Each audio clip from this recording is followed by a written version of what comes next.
But मी ना खूप लोकांना बघितलंय, की जो व्यक्ती त्यांना आवडतो, ज्या व्यक्तीवर त्यांचं क्रश असतं, ते त्याच्यासोबत खूप कम्फर्टेबल आणि खूप छान पद्धतीने फिरता, मस्त एन्जॉय करता वगैरे.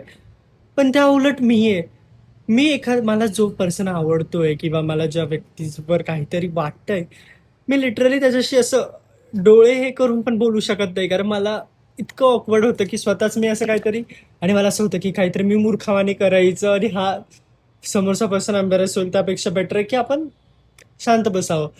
आणि मला नाही सुचत काय करावं त्या पॉइंटला. म्हणजे मी एकटाच असा आहे, की तुम्ही पण तसे मला माहीत नाही. पण माझ्या ह्याच्यात असं असतं, की मी एखाद्या पर्सनसाठी मी त्या चॅटवर खूप बडबड करेल, हे करेल.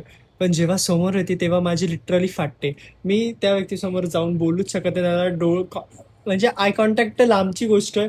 असं वरती बघू पण शकत नाही. कारण आय डोंट नो व्हाय. हे खूप वेळा झालं आणि बट नंतर एकदा कोणाचं स्टार्ट झालं, मी कम्फर्टेबल झालो, की नंतर फॅनच्यात मग माझा हात कोणी नाही धरू शकत. म्हणून नंतर ना मी इतका बडबड करतो, की समोरचा व्यक्ती पण असं होतं, "भाई बास कर, किती बोलतोयस?" असं.